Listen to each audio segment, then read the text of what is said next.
नमस्कार दोस्तों, मेरा नाम अनिल नागर है और विन आईएएस के इस ऑनलाइन प्लेटफॉर्म पर आप सभी का स्वागत है। जैसा कि पिछले 4 दिनों से हमने विभिन्न मुद्दों को कवर किया है जो देश में चर्चा का विषय बने हुए हैं, ठीक इसी दिशा में आगे बढ़ते हुए हम एक आज के नए मुद्दा जो कि न्यूज़पेपर में पिछले विगत एक महीने से न्यूज़पेपर में अपनी जगह बनाए हुआ है और उस मुद्दे को समझना हमारे लिए एक आम नागरिक के लिए भी ज़रूरी है कि आखिर देश के एक यूनियन टेरिटरी जो नदर्न इंडिया का एक सेंसिटिव एरिया या कल्चरली सेंसिटिव, इकोनॉमिकली या एनवायरमेंटली सेंसिटिव एरिया है, उसके बारे में जानना हमारे लिए अति आवश्यक है। और उसी बात को ध्यान में रखते हुए मैं एक ये नया वीडियो लेक्चर रिकॉर्ड करने जा रहा हूँ जिसमें हम जानेंगे कि आखिर देश का एक ऐसा हिस्सा जो कि अभी यूनियन टेरिटरी है, जो कि जिसका नाम लद्दाख है, वो क्यों चर्चा का विषय बना हुआ है, वहाँ पर ऐसा क्या हो रहा है, वहाँ एक मूवमेंट चलाया जा रहा है, उस मूवमेंट की ऐसी क्या डिमांड्स है जो भारत सरकार के सामने रखी जा रही है, उन सभी डिमांड्स को हम जानेंगे। और उस डिमांड किस संविधान के किस शेड्यूल या किस आर्टिकल के तहत की जा रही है, इन सभी बातों पर हम गहन चिंतन करेंगे। और उस बात को ध्यान में रखते हुए हम अपना आज का विषय शुरुआत करते हैं। जैसा कि मैंने लिखा है कि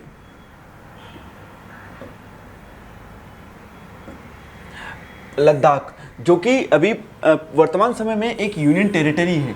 लद्दाख पहले, जैसे आप सभी लोग जानते हैं, कि जम्मू कश्मीर का हिस्सा हुआ करता था।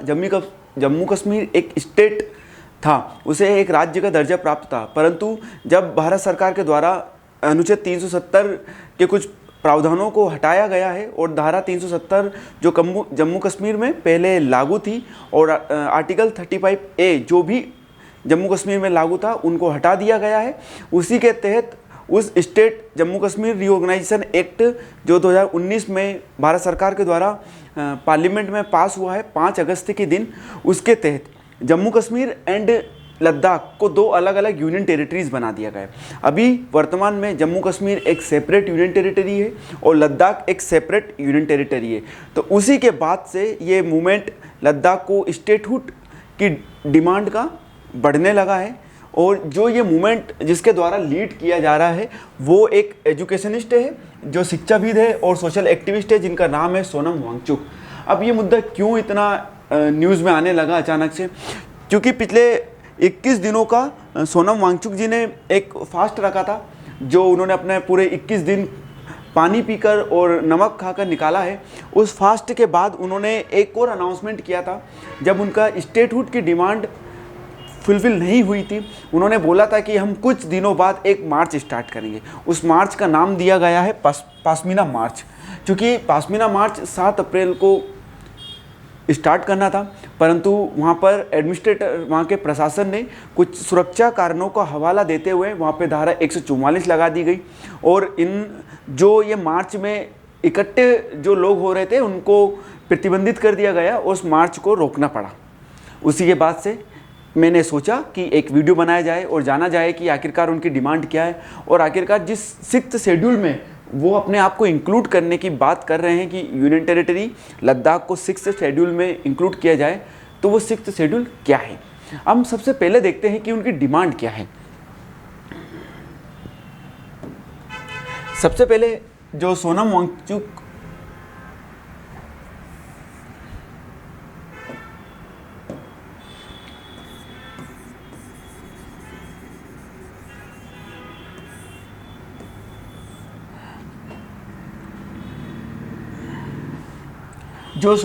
जी के द्वारा आंदोलन किया जा रहा था, उन पिछले 21 दिनों के लिए उन्होंने हंगर स्ट्राइक किया था। अब पासमीना मार्च निकालने की बात की और आज ही न्यूज़ में आया है कि बहुत सारे लोग आंदोलन के लिए बैठे हुए हैं।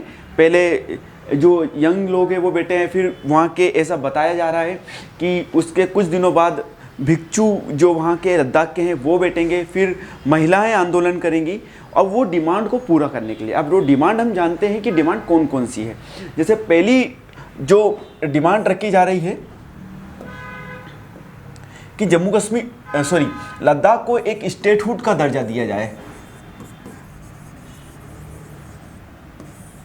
लद्दाख को लद्दाख को एक राज्य का दर्जा मिलने पर वहाँ पर एक विधानसभा होगी, उनके खुद के इलेक्टेड रिप्रेजेंटेटिव होंगे। क्योंकि आज यूनियन टेरिटरी है लद्दाख, तो यूनियन टेरिटरी को एडमिनिस्टर करने का काम प्रशासन करता है। प्रशासन जो कि डायरेक्टली दिल्ली से या भारत सरकार के अधीन या राष्ट्रपति के अधीन कार्य करते हैं। तो इस वजह से लोगों को, वहाँ के लोकल पीपल्स को ऐसा लगता है कि उनकी बातों को नहीं सुना जा रहा है और उनके जो ग्रीवेंसेस है उनको प्रॉपरली रिड्रेस नहीं किया जा रहा है। इस वजह से वो लोग एक स्टेटहुड की डिमांड कर रहे हैं, जिसके माध्यम से वो अपने खुद के प्रतिनिधि चुन सकेंगे, उनके प्रतिनिधि खुद के लिए कानून बना सकेंगे, उनके कस्टम, उनके ट्रेडिशन, उनके फेस्टिवल्स, उनके कल्चर को बचाने का कार्य कर सकेंगे। पहली डिमांड। दूसरी डिमांड है कि जो मूवमेंट को लीड कर रहे हैं सोनम वांगचुक जी, उनका मानना है कि लद्दाख एक इकोलॉजिकली सेंसिटिव एरिया है।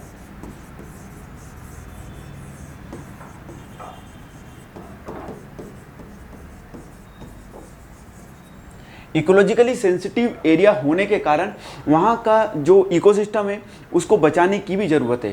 क्योंकि उनका सोनम वांगचुक जी का कहना है कि अगर उस इकोसिस्टम को नहीं बचाया है, उस इकोसिस्टम को नहीं बचाया गया तो वहाँ की जो नेचुरल एटमॉस्फेयर बना हुआ है उसमें बहुत सारी विकृतियाँ देखने को मिलेगी, जिससे कि वहाँ के लोगों को अत्यधिक समस्या का सामना करना पड़ सकता है। मैं आपको एक उदाहरण के माध्यम से और एक रिसेंट जो न्यूज़ थी आई थिंक परसों की, उसके माध्यम से बताना चाहता हूँ कि लद्दाख के लोग अपने इन्वायरमेंट को लेके कितने सेंसिटिव है। वहाँ पर एक हिम तेंदुआ पाया गया, जो हिम लेपर्ड होता है। अब वो हिम लेपर्ड, जो हिम तेंदुआ था, उसका एक छोटा सा शावक था, बच्चा था। उस बच्चे की निगरानी के लिए लद्दाख के लोग 17 घंटे तक एक पहाड़ी के आसपास खड़े रहे, उसको बचाने के लिए। उसको किससे बचाने के लिए कि कोई जंगली जानवर उस पर आक्रमण ना कर दे और उसका शिकार ना कर ले, या फिर जो बाहरी लोग कुछ शिकारी होते हैं वो उनका शिकार ना कर ले। उससे बचाने के लिए वो लोग 17 घंटे तक एक पहाड़ी के आसपास खड़े रहे। जब 17 घंटे बाद वन विभाग के लोग वहाँ पहुँचे तो उन्होंने वन विभाग के लोगों को सबसे पहले ये बोला कि आप जो ये शावक है, ये हिम तेंदुआ है, इसकी माँ को ढूंढिए। फिर उसकी माँ को ढूंढा गया और उसके बाद वो जो हिम तेंदुआ था उसको सुपुर्द कर दिया गया, उसकी माँ को सुपुर्द कर दिया गया। तो आप देख सकते हो दोस्तों कि लद्दाख के लोग अपने इन्वायरमेंट के प्रति कितने सेंसिटिव है। तो इसलिए इकोलॉजिकली सेंसिटिव रीजन होने के कारण सोनम वांगचुक जी के द्वारा ये मूवमेंट लीड किया जा रहा है। उनकी एक डिमांड ये भी है कि इस कंसर्न जो ये एरिया है इस पर भी ध्यान दिया जाए। जिसके बाद में तीसरी उनकी डिमांड है कि शेड्यूल 6 में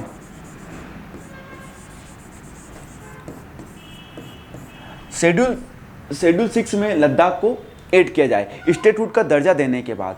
अब जो ये डिमांड है, अब हम विस्तार से चर्चा करेंगे शेड्यूल 6 होता क्या है और इसमें जाने के बाद क्या क्या विशेष शक्तियाँ उस राज्य को, उस एरिया को मिल जाती है जो शेड्यूल 6 के अंदर दी गई है।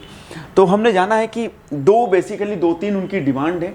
एक स्टेटहुड की डिमांड है, एक इकोलॉजिकली सेंसिटिव एरिया है तो उसके प्रोटेक्शन की डिमांड है, एक शेड्यूल 6 में ऐड करने की डिमांड है।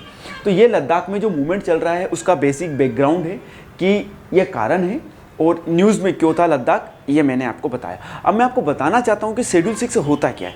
शेड्यूल 6 में जाने के बाद लद्दाख जैसे उनकी डिमांड की जा रही है, उन्हें क्या ऐसा विशेष प्रावधान मिल जाएंगे, विशेष शक्तियाँ मिल जाएंगी जिनकी वजह से वो इतने मूवमेंट को लीड कर रहे हैं। 21 डेज़ का फास्ट रखा है, पासमीना मार्च निकालने की बात कर रहे हैं और अभी भी वो मूवमेंट हड़ताल पर बैठे हुए हैं। तो हम जानते हैं कि शेड्यूल 6 होता क्या है। दोस्तों शेड्यूल 6 भारत के शेड्यूल 6 भारतीय संविधान के आर्टिकल 244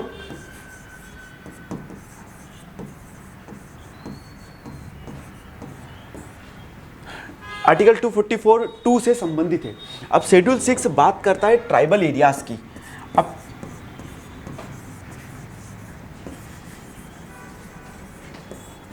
ट्राइबल एरियाज, वर्तमान में भारत में 4 ऐसे स्टेट हैं जिनको ट्राइबल एरियाज घोषित किया गया है।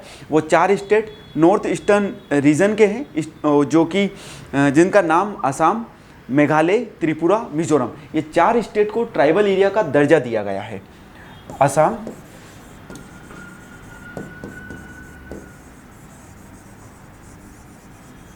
Meghalaya, Tripura,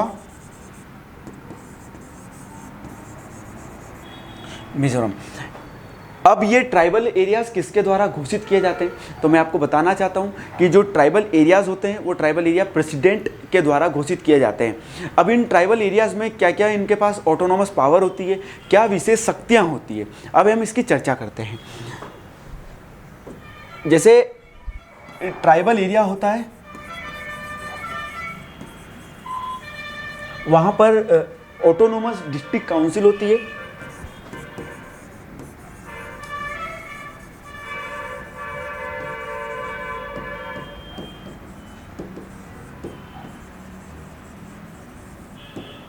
and regional council, जब एक से ज़्यादा ट्राइब्स उस एरिया में रहती है तब ऑटोनॉमस डिस्ट्रिक्ट काउंसिल के अलावा रीजनल काउंसिल का भी गठन किया जाता है। क्योंकि मैं आपको बता चुका हूँ कि ट्राइबल एरिया प्रेसिडेंट के द्वारा डिक्लेयर किए जाते हैं, जबकि autonomous district and regional council governor के द्वारा।